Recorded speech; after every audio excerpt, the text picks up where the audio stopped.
My name is Mark Perlow. I'm a partner at the Deckert Law Firm, and you have come to the panel on data analytics. If you are looking for the panel on the NC2A tournament, it's upstairs in the bar. You're in the wrong room.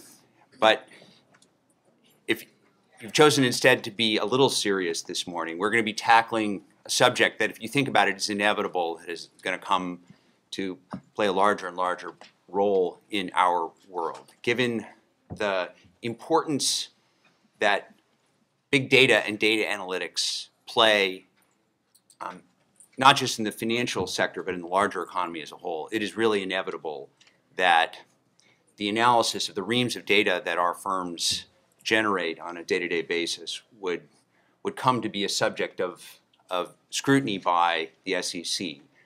And of course, inevitably, that it would also become a tool that compliance professionals and their investment advisors could use to understand their own compliance risks and, more importantly, manage them. So today we have a couple of experts on these two topics, the SEC's use of data analytics and the use of data analytics for managing compliance risks, to speak to you on this today. Plus, you have me, in my role, will try to be every person who doesn't really understand data analytics, helping to translate for you today.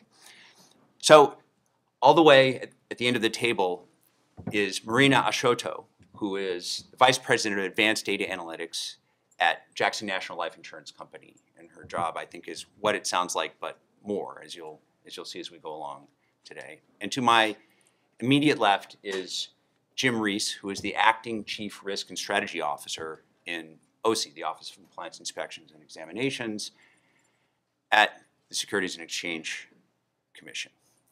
And they're going to help walk us through today these two primary uses of data analytics in our industry and how they interact with each other.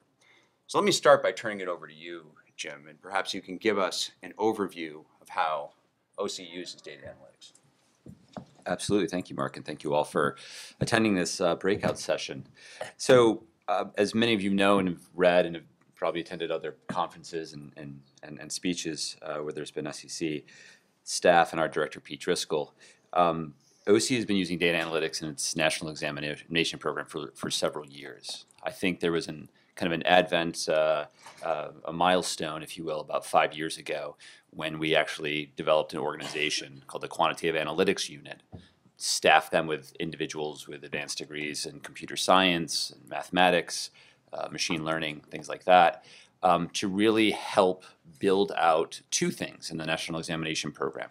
One, build tools for our examination staff to use to look at large amounts of data, whether that's transactions, money, trading, money movements, things of that nature, as well as play an important role in our examination of firms where we're interacting with other individuals in the organizations that have similar types of roles. So interacting with Marina and her staff, being able to speak a similar language and really understand and flesh out what's going on in the same vein that we've done with all the other areas that we review during an examination.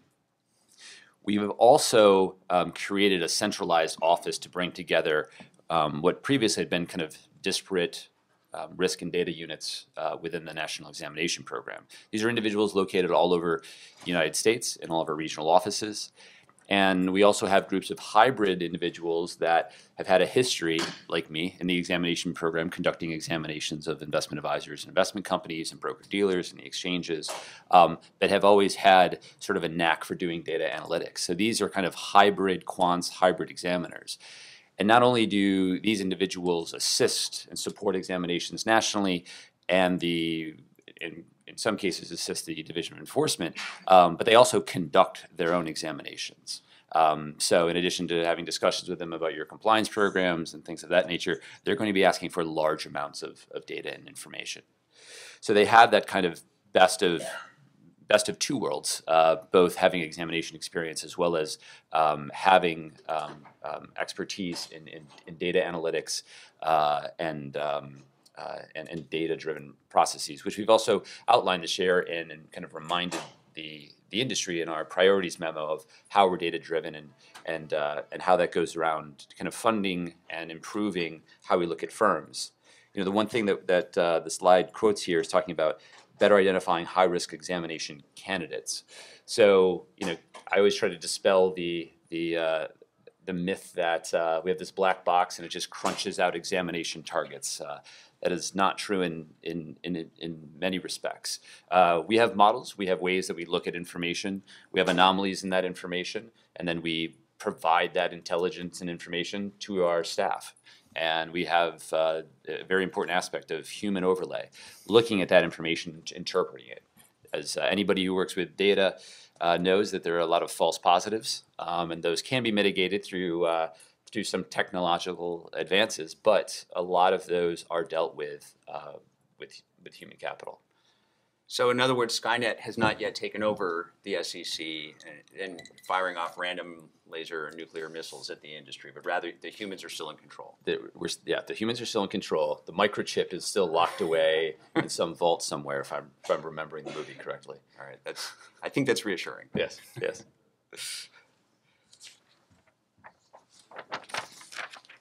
So as I mentioned briefly, this slide kind of goes through kind of the organizations and the staffing and kind of the qualifications of some of these individuals. Outside of the examiners and the quantitative engineers in the quantitative analytics unit and the risk analysis examination group, we also partner a lot with DERA, the Division of Economic Risk Analysis. It's always kind of a choose your own adventure depending on what problem we're trying to address and who has the expertise. But luckily, through our partners, which they are in DERA, just like the Office of Risk and Strategy supports the National Examination Program, DERA assists us in supporting that mission of the examination program as well. So depending on their expertise and kind of, as they're bringing in new talent all the time from different universities and other full-time individuals, they develop a very standardized framework for us and other offices within the commission to evaluate everything from corporate issuers to broker-dealers to investment companies. And that overlay becomes a very consistent framework, a consistent approach in how we kind of tackle any sort of data-related problem, any sort of data-related initiative in which we want to really kind of maximize the value of information. So, I feel like every 2 rules the commission adopts nowadays has a large data element to it. And I think that is a testimony to the fact that we can use a lot of that information. We can, not only does it provide obviously demographic information about the industry in ways that we haven't been able to see before, but also we can look at that information and look at changes at organizations. We can do peer group comparisons. All of that is very, very important to us as we kind of work through our priorities and highlight firms that might be operating in a particular space, and then drill down deeper and to look for, again, certain anomalies, certain changes, red flags, yellow flags in that information to then ultimately give to the humans to do something. Right. So it sounds like OC draws upon the resources, the quantitative analytic and data analytic resources of the other divisions and offices at the SEC in trying to determine examination priorities and targets. But let me ask you sort of the reverse question. When OC is formulating its models, or for that matter, DERA or TNM, are they taking into account broadly what the humans think of the policy priorities? Are they do those, for instance, do those algorithms take into account not just the people in the quantitative analytics unit, but also leadership of OC, the Division of Investment Management, the division policy responsibility for the office and others? Yeah, so we definitely try to do that. Practically now each office, you mentioned this investment management, trading and markets, obviously DERA is kind of based in this. The National Examination Program, enforcement, we all have our offices of risk and data analytics. So it is. So first of all, you have that kind of x-axis coordination across those groups to make sure people aren't duplicating efforts and who's working on what, even though we do have different missions, right? So it starts at that level. But I think really the commission over the last several years has formed a lot of senior officer internal working groups and committees and governance structures to basically be more transparent within the organization and to get buy-in from senior leadership, as well as allowing those individuals to ask the questions that you're getting at. Are we seeing any of this, and should this be a priority, and do we have any data to support this as a priority, or do we have any data that supports this as actually an emerging risk, or a risk that's actually solidified itself in the industry? Mm-hmm. So it's definitely a key part, and I think Marina will touch upon this as well. But the construction of models, the output of those models, it's kind of phase one in the process. When you sit down with the subject matter experts, the examiners in the field, to interpret it and to actually train the models, we spend a tremendous amount of time to kind of bring that up to the next level, so people actually kind of understand what's going on, and that feedback is important to actually the construction of the models. Almost probably the most important part of the thing, outside of making sure you have the data that you need. That's reassuring. Yeah. Thanks. So I think the last thing that just wanted to highlight, specifically, in this slide, again, kind of focusing on, trading data, but also just, when I think of trading data, I just think more broadly of anything that involves a transaction. And a transaction, and again, can be a trade, it can be a communication to and from people, to and from a person or organization. It can be a movement of some type of asset. So all of these things, obviously, are important for us to take a look at. This list just highlights some of the area that some of our analytical tools focus on. But even getting to this point, it takes a lot of work. So one thing I would just suggest, kind of as a best. Yeah, I think I'm on the wrong slide here. Areas of focus. Yes, areas of focus. Right. I'm sorry. Yeah. So one of the things that I would just suggest as you are getting these requests for data and information, and obviously this goes from anywhere between copy of your compliance program and your manuals all the way to 6 months of transactions. Really work with the examination staff to make sure that they know what you're giving them. They know any assumptions that you've made. Feel free to give them test data and test information, so you and your staff don't spend a month pulling something together, giving it to them. A month later, they come back and they say, I don't think this is the right information, or this is not what we were asking for. So oftentimes, all the staff that I just mentioned in the different units spend a lot of time working with the technology and the data analytics staff at your organizations, and it's a lot of back and forth. It's a very key, very important part of that overall process. It takes a lot more time, but the investment that you make up front, I believe, at least in my experience, has mitigated a lot of the kind of the typical issues that come in when looking at kind of big data in these areas. Right, so we have a question. I think it's an interesting one, which is, how does OC currently plan to use the newly acquired Form ADV Part 1A data? This is the data relating to the portfolio features of separately managed accounts. Yeah, no, it's a great question, right? So just some of the highlights that we are kind of geeking out and very excited about. I don't think you probably share that as well, because you have to collect all this information and provide it to us. But obviously, we're collecting a lot more information on satellite offices, kind of branch offices, if you will, to use kind of broker-dealer parlance. Information on custodians for separately managed accounts. A lot more information on assets and elements within separately managed accounts. Information again on social media. And the use of social media. So how we plan on using these things? Again, I think at very first pass, and I think in a couple weeks, about 90% of all the filings will be made. So we'll be able to actually kind of take a good look and kind of assess the information. But basically, one, again, it'll give us a glimpse into information that we've never had. Knowing all the custodians that are used out there in separately managed accounts will give us a better idea of just the landscape. Understanding how investment advisors use, outside of their website, social media, which ones do they use most often? What is this additional information going on kind of outside of their main or principal office location? So one, it just provides us with a wealth of information that'll just better inform us about how our industry operates. And then secondarily, kind of when you look at from a data analytics standpoint, obviously you need to kind of benchmark that information and see how it changes over time. But hopefully what that will do in all these areas that I mentioned, and that we'll monitor just as we monitor monitor all the other aspects of ADB, looking for changes, upswings, downswings, trends over time, and things of that nature. Hopefully it'll inform us a lot more to continue down a path where we're having more targeted examinations. So not necessarily we're asking you less questions, but we have a better idea of how your organization operates. And that's primarily a lot of the ways that we will kind of use the information. Right. Can we take a couple minutes and drill down on a couple of the tools, just so that as an example, so the audience can get a sense of how these work? The tools I'm thinking of in particular are the NEAT tool.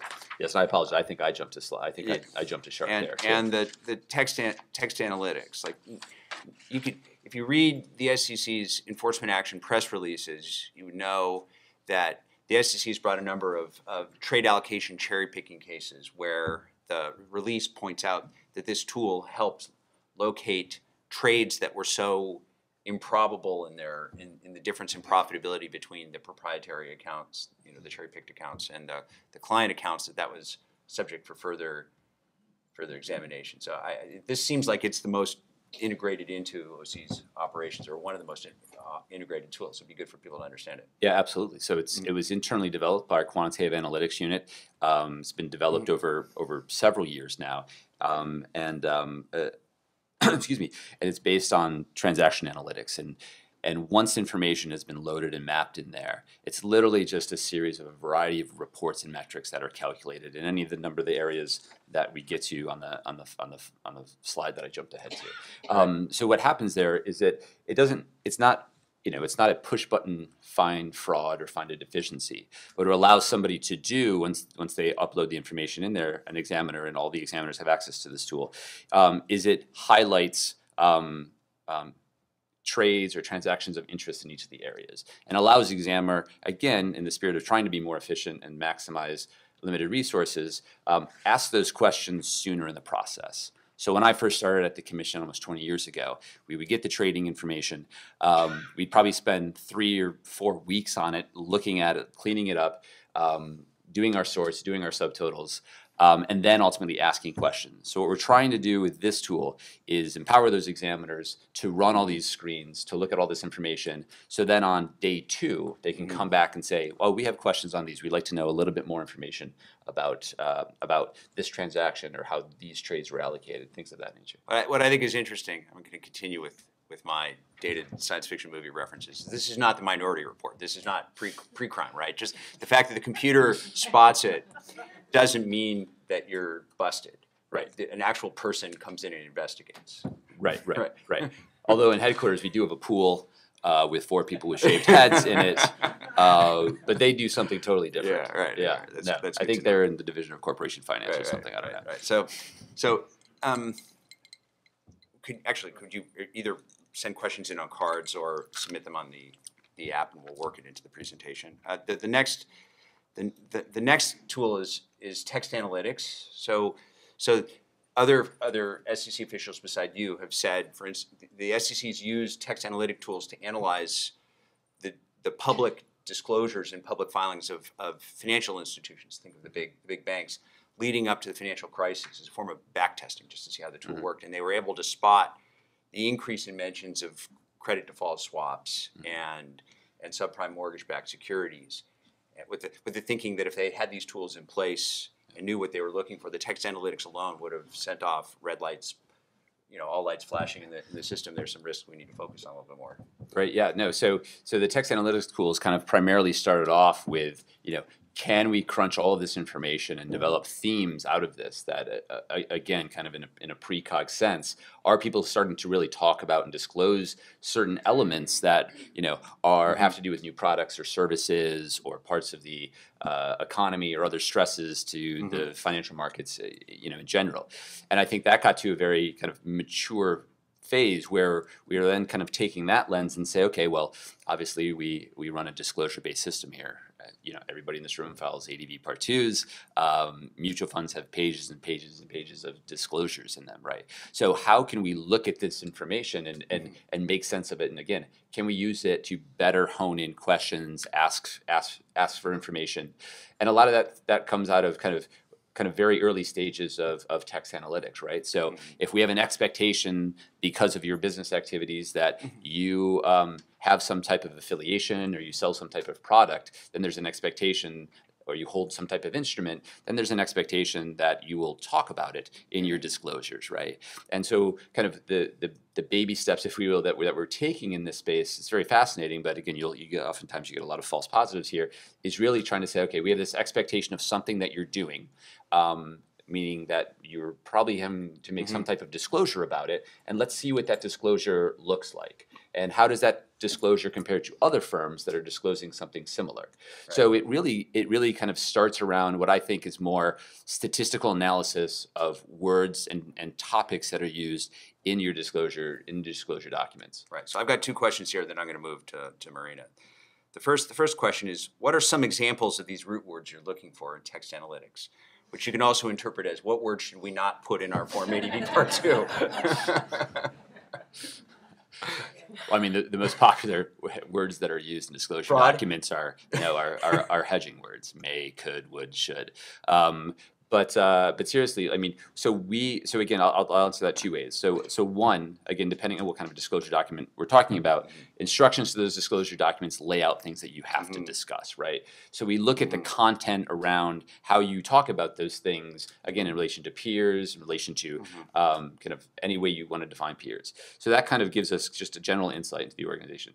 But then secondarily, when we're looking at topics and kind of themes that from more of a kind of a risk-based decision, we'll look at like the use of words around certain products, right? Some products that may be more difficult to value, that may have some type of alternative quote unquote aspect to them.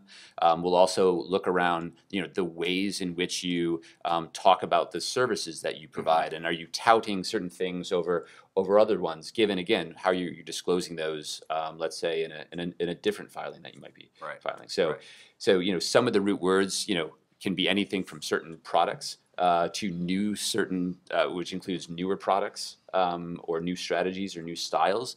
Some of them will just simply relate to our priorities. So if we have a priority looking at wrap fees, we'll look at people's discussions and how they're talking about their wrap programs in relation to how others talk about their wrap programs.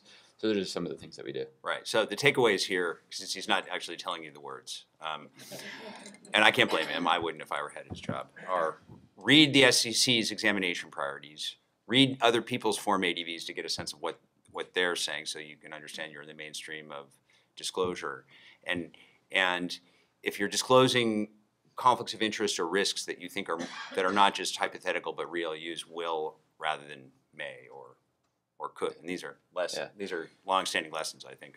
And just like our review of compliance manuals, I mean, we do find a lot of them that are generated and then just kind of automatically spit out for firms that maybe the consultant the firm is using to generate. So you find two completely unaffiliated firms that have almost the exact same Part 2 document or the exact same compliance manual.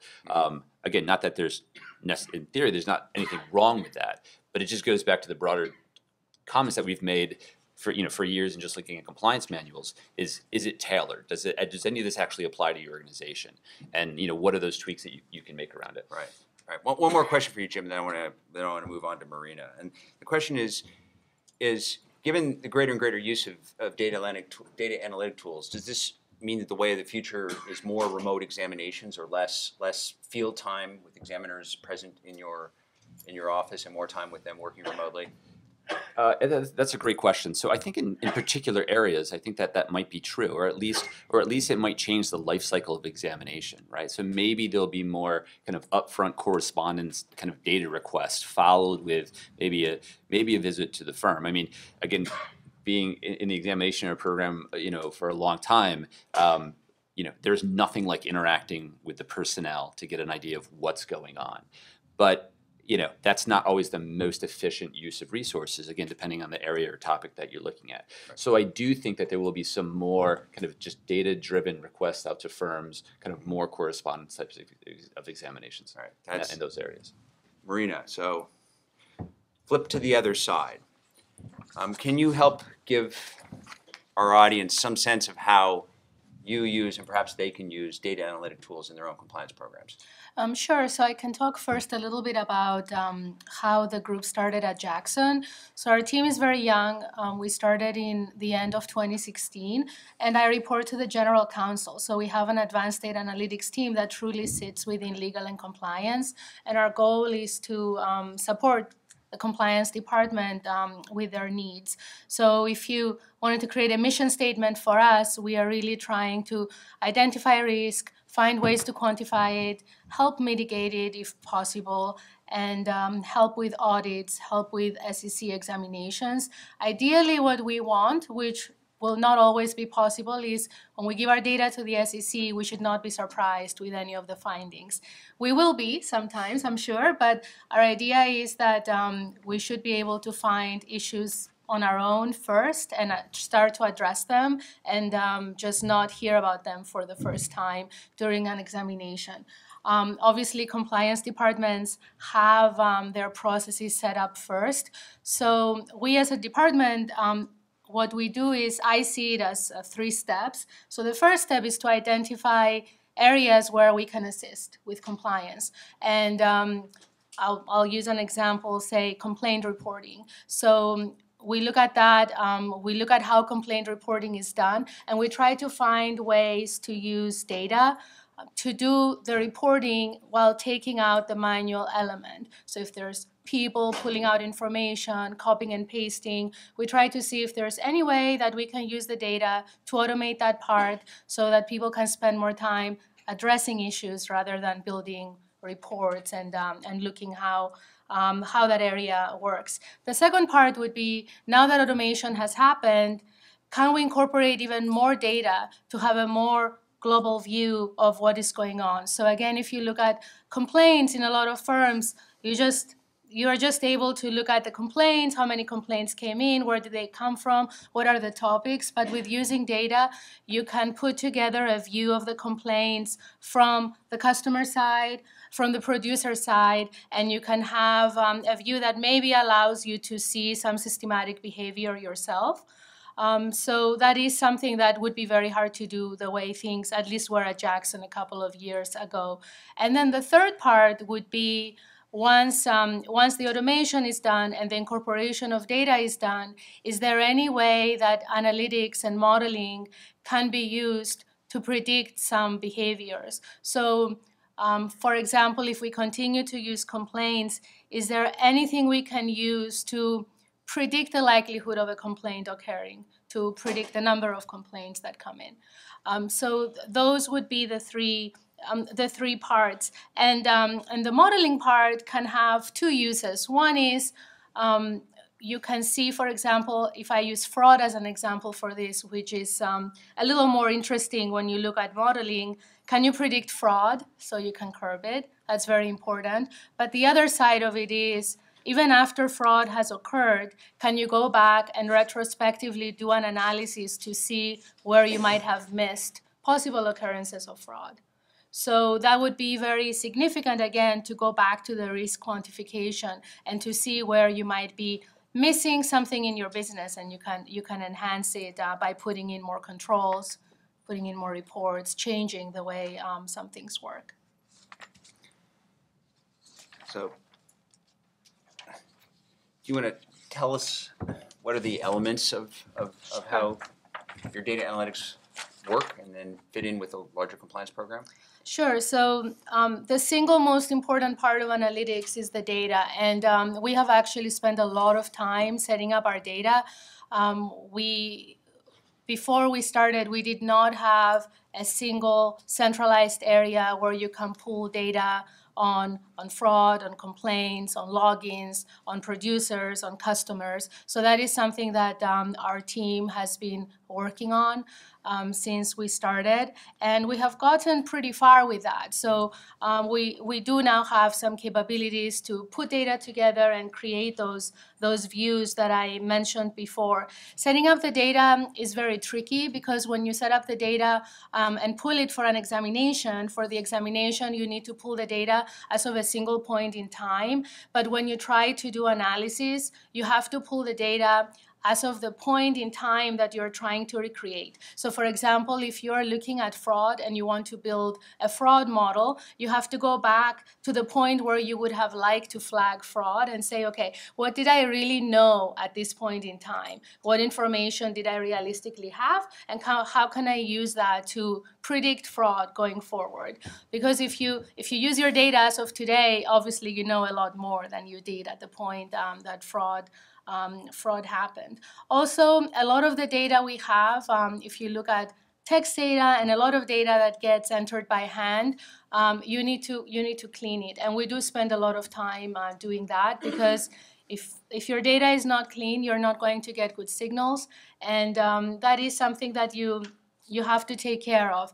Cleaning the data is an art, because you can clean the data forever, or you can just have in mind what is acceptable to you. And a lot of times that depends on what exactly you're trying to measure and how accurate it needs to be. That's what I would say to that. So the first part is the data, and the second part is the software and the tools.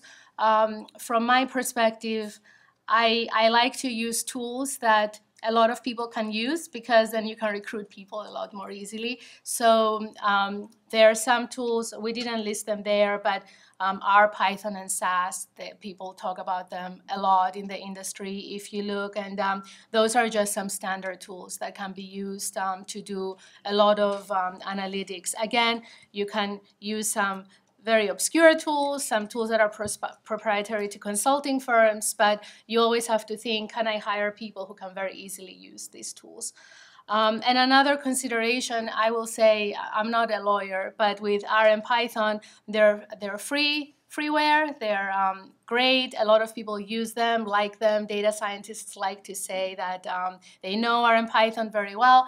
But from a compliance perspective, you have to make sure that using those tools is in line with your firm's strategy in terms of compliance. We have some, we actually do not use free versions of the tools, just to be transparent about that. We buy the paid versions of the tools just so we can have some control over what the contracts look like, and that is how we do that at Jackson.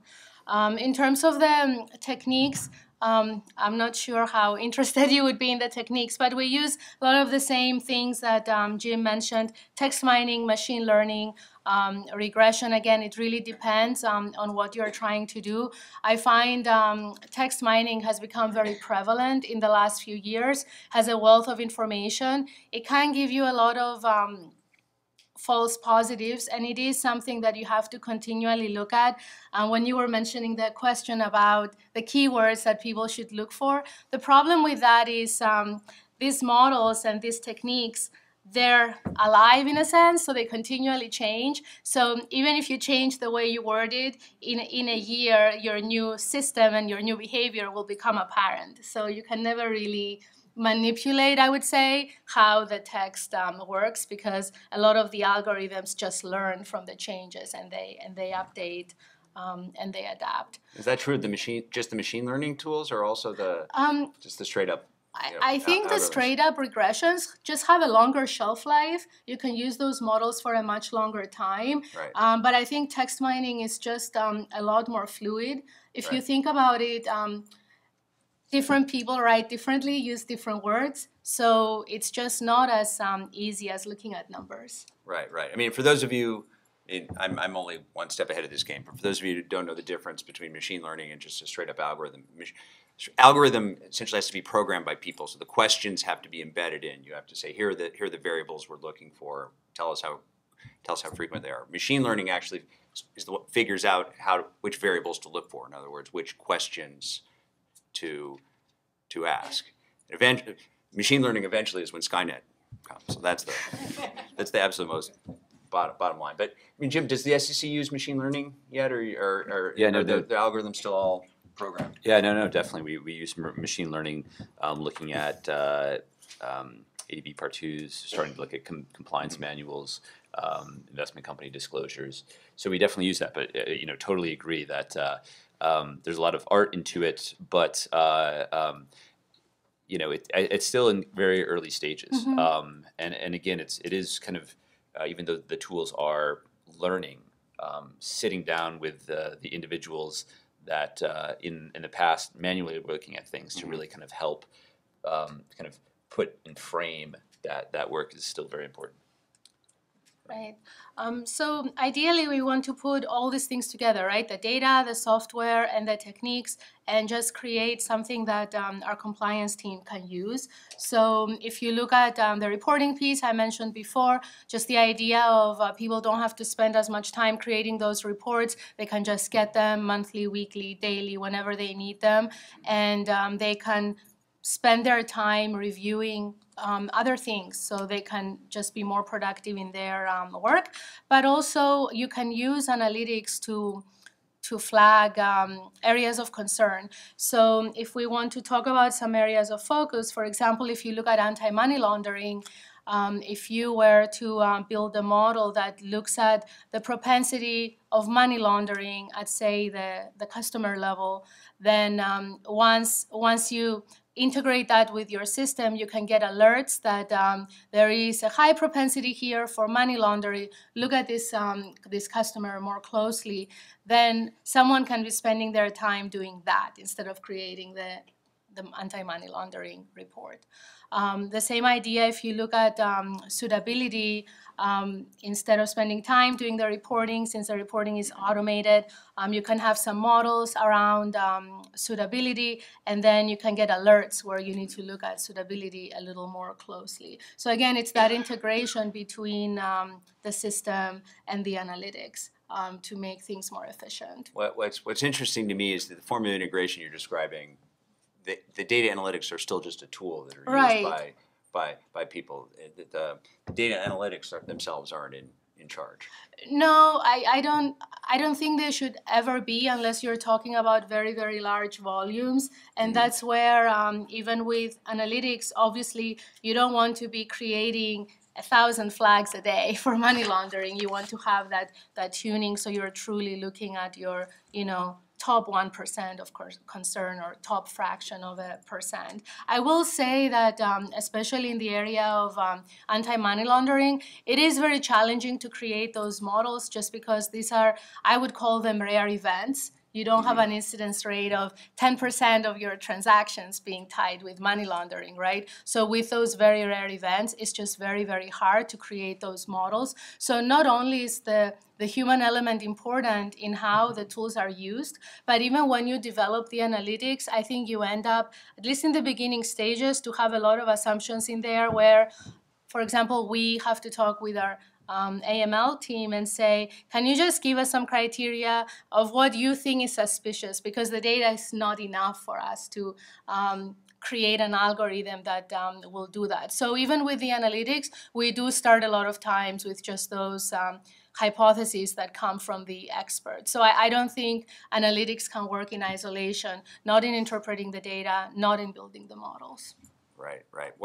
What's interesting to me about the way Marina's describing the way these tools are used is they're very similar to the way that the SEC uses these tools. And you can think of the use of them as having two purposes, right? The first is just good governance, right? Making sure that your compliance program is picking up your actual risks.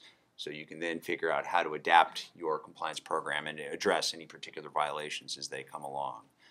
But I think also it's intelligence that gets you ahead of what the SEC may find. I mean, there's an old school way of thinking, which is you shouldn't create a paper trail or an audit trail, investigate and find things where there wouldn't necessarily be problems out of concern that when the SEC comes in, you have to turn that over to the government.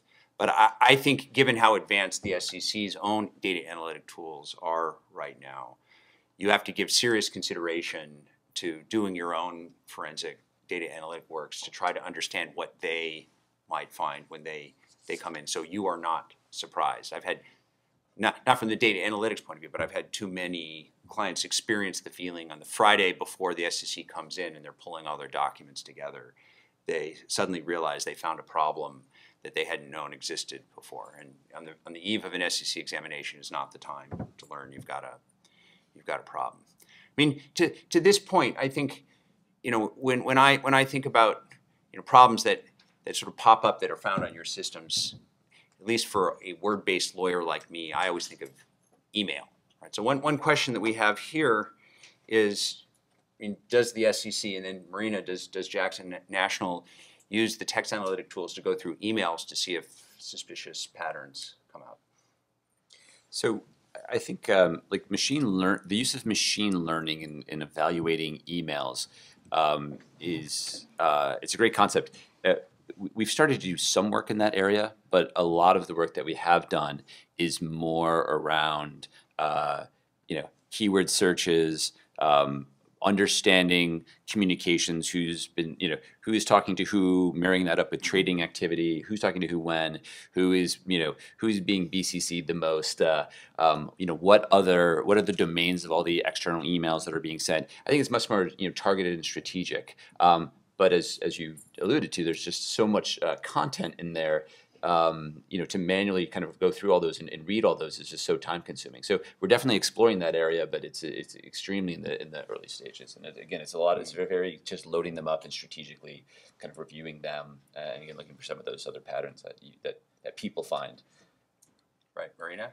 And for us too, we're at very early stages in looking at emails. I will say that we do have a tool from a vendor. I won't mention the tool. That allows us to combine data from many different systems, so email, logins, transactions, and other information, and produce alerts. So I can see emails being fed into that system eventually to just be another point of information for those alerts. Right.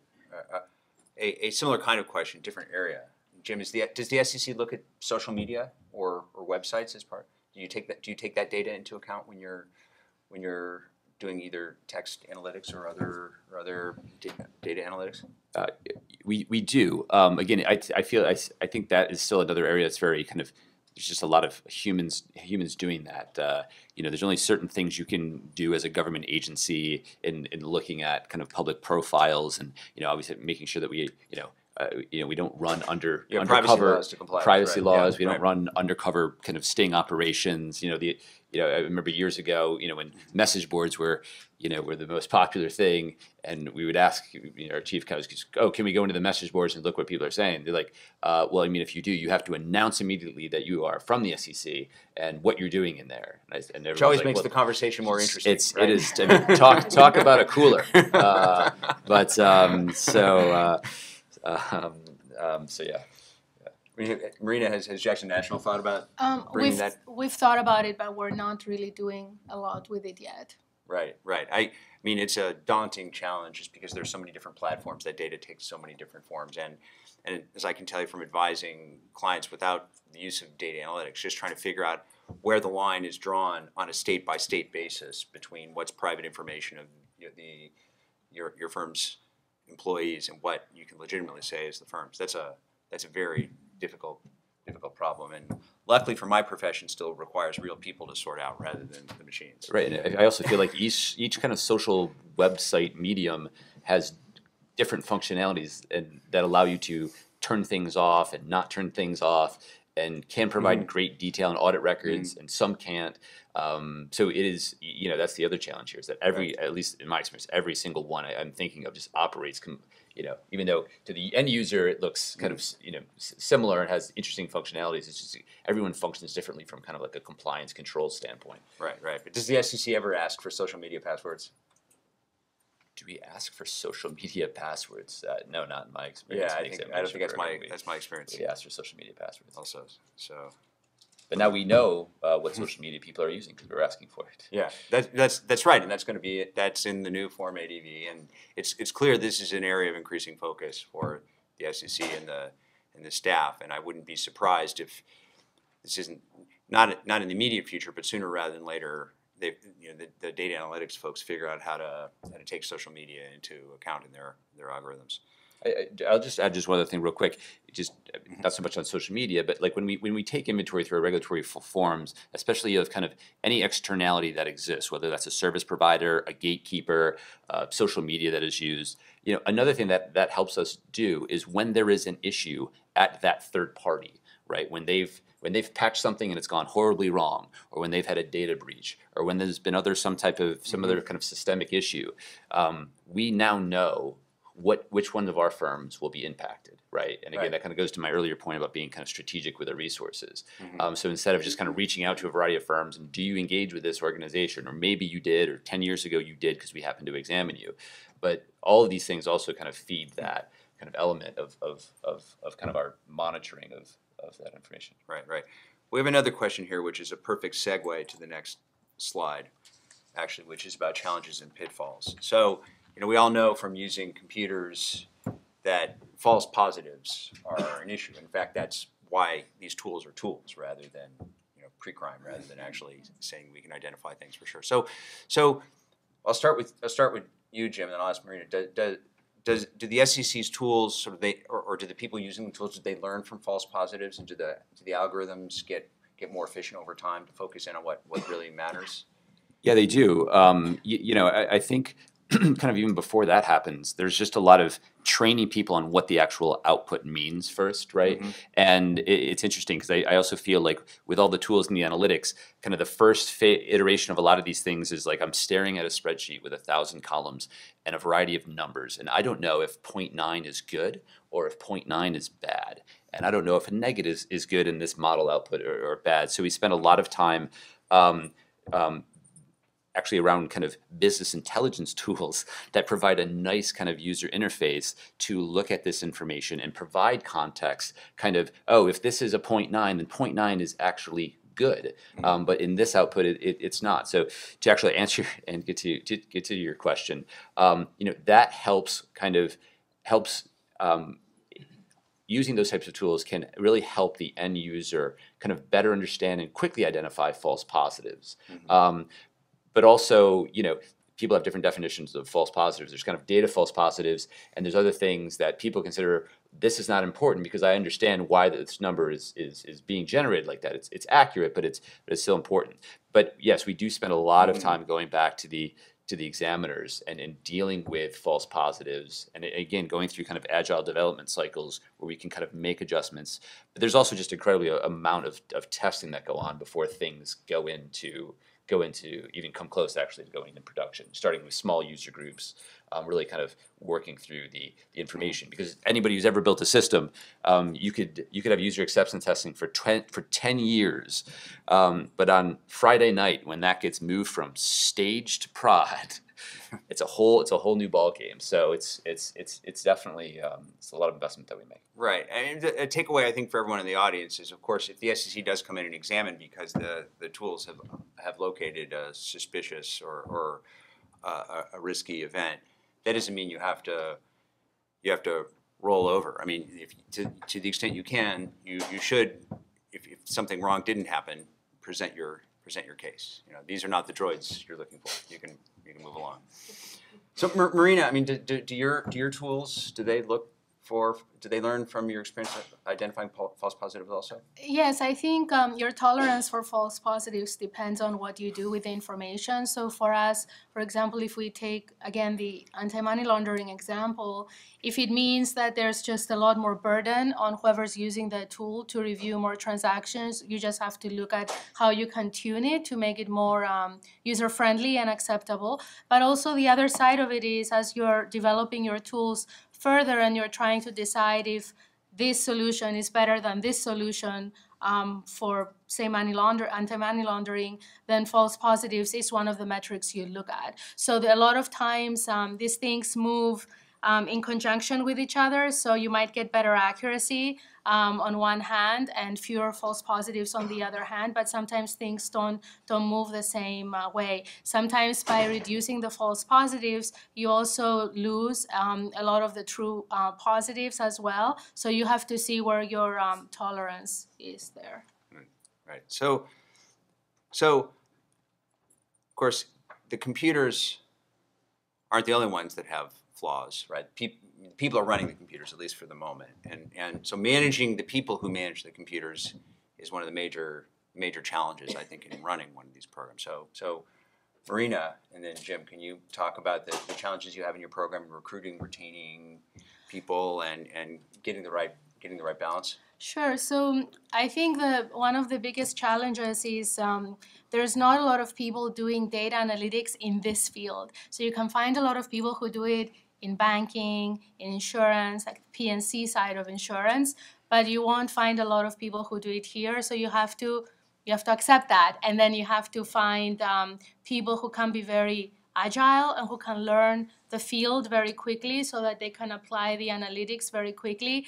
I've met a lot of people who think that, oh, the numbers are the numbers, the context doesn't matter, I can be working at Google or a bank or an insurance company and it's the same. But I don't quite agree with that. I think the skill set is definitely the same in terms of doing the analytics, but there's a lot of advantage to understanding the business and knowing how to interpret the data and if what you're looking makes sense or not in the context of the industry that you're working in. And I think a data scientist can be a lot more valuable if they can, have some of their own preconceived notions about what to look for and what factors might be important to work with and look at, what data they should be looking at. But again, I think it'll take some time for there to be a pool of people to recruit from in that. So like I said, you have to find those agile people who can learn very quickly and then try to keep them because they're hard to find. The only two things I'll just add is to kind of both kind of keep us fresh as well as realize that a lot of these individuals will be picked up by large technology companies or wherever Amazon's H2 will be. Maybe they'll all move there. But so sometimes we bring people on as fellows, so they come in for a year. They know that they're coming in for a year or 2 years, again, so that kind of helps set some expectations in a little bit. And the other thing I'll add is with many of us, right? If you're going to start a program, in this, it's not like you're going to immediately have access to 50 individuals all doing the same thing. So one thing that we try to pay a lot of attention to is just key person risk in this area, right? So you have one individual, you finally got resources to bring in this one statistician, mathematician, and they're fantastic, right? And they're doing all these things for the last year and a half, and it's been great. And then they leave. Who does that? Do you have documentation on what they're doing? Do you know all of their inputs? It's a really kind of contingency planning, very similar around just kind of key person risk. So that's been it's been one of the things that we've tried to focus on, and who is this person's backup, and if he or she leaves, can anybody pick this up? In my prior firm, we had I called it a buddy system, where in every project we would pair 2 people. So we could afford that because we had a bigger team, and that way they learned each other's work and they worked on the project together. So that had a lot of advantages because you had more ideas, more skills on one project, and people learned to work really well with each other. Right now our team is much smaller. We don't have the ability to do that, but we do peer reviews on everything our team does. So even beyond the documentation, when one person finishes, then someone else has to review their work, give feedback, and make corrections. So at least they get to see what other people are working on. And even if, of course, they didn't do it, it's not new to them if someone leaves. Right. So I can tell you, from having worked in and around this industry for a very long time, the SEC is itself a deep and rich talent pool for lawyers and compliance professionals. So Jim, I'm sorry to say this, but your quants are probably, getting recruiting calls all the time from people, from recruiters looking to. That's why we don't give them phones. We don't allow them to use email. So for the audience, now you know where to find those people. But but seriously, this is this is a scarce and valuable talent pool. You have to, in recruiting and retaining them, you have, in the way that you think about employing them, you have to treat them that way, at least for the foreseeable future. So how are you dealing with the fact that the environment is constantly changing? Do you have constant training? Do you encourage people to go do fellowships at the SEC so that they learn what the SEC is doing? You give them 6 month sabbaticals, or do what Google does and let them spend a day a week playing with whatever they want to play with, in the hope that that'll keep them up. How do you keep people fresh in this environment? I think conferences are a good way. I think there's also a lot of resources online for people to learn new things through and Coursera has a lot of courses, and people in my team take courses there quite a bit. And like I said, the conferences and talking to each other, and even just having new challenges. So whenever a new project comes in, usually it involves something new, and people have to go out and find a way to work on it and learn something new.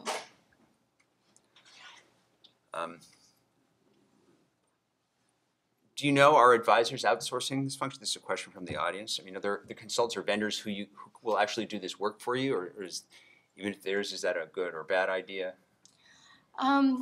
I don't know of any specific ones. I'm sure there are some that do that, and I used to be a consultant at some point, not for this field, but for insurance. I think it's a good starting point. I think it's good if you choose a consulting firm to choose one that doesn't do things as a black box, that can be very transparent and share the knowledge in the end with you. So if you decide to start your own program, then you have a base, maybe code base or knowledge base to start from. I don't think it's bad. I think it's a good idea if that's the only way to incorporate analytics.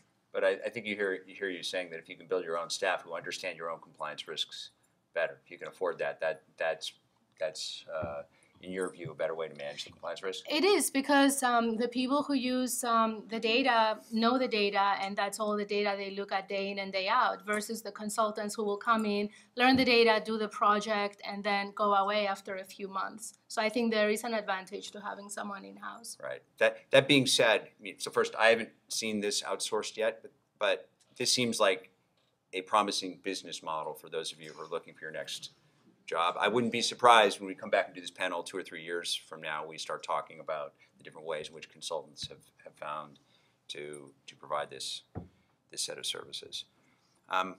We've got a little bit of time left. I wanted to make sure we got to our last topic, which is in a way sort of where the rubber hits the road, which is what are the SEC's expectations about how you use data analytics when they examine you? Not just about the compliance program, but when the examination is going on, what kinds of questions do the examiners ask, or topics do they focus on, or how do they go about learning about how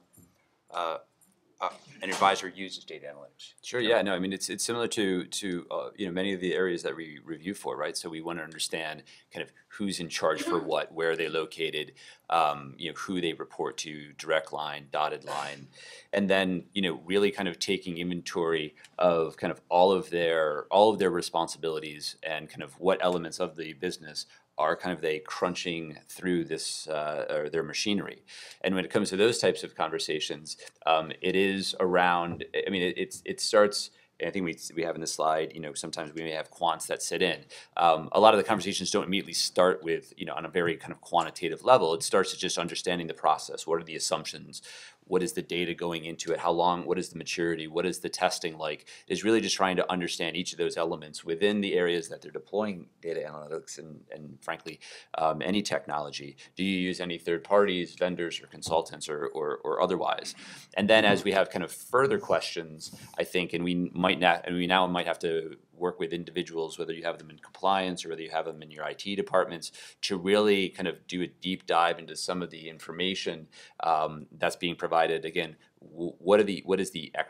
show us the inputs, show us, the testing scripts that were run. We do get into a little of that, but again, being risk-based, we test a lot of different areas, and when we kind of see or have kind of more questions that don't appear to people don't have a good grasp of answering, we'll probably do deeper dives into those areas.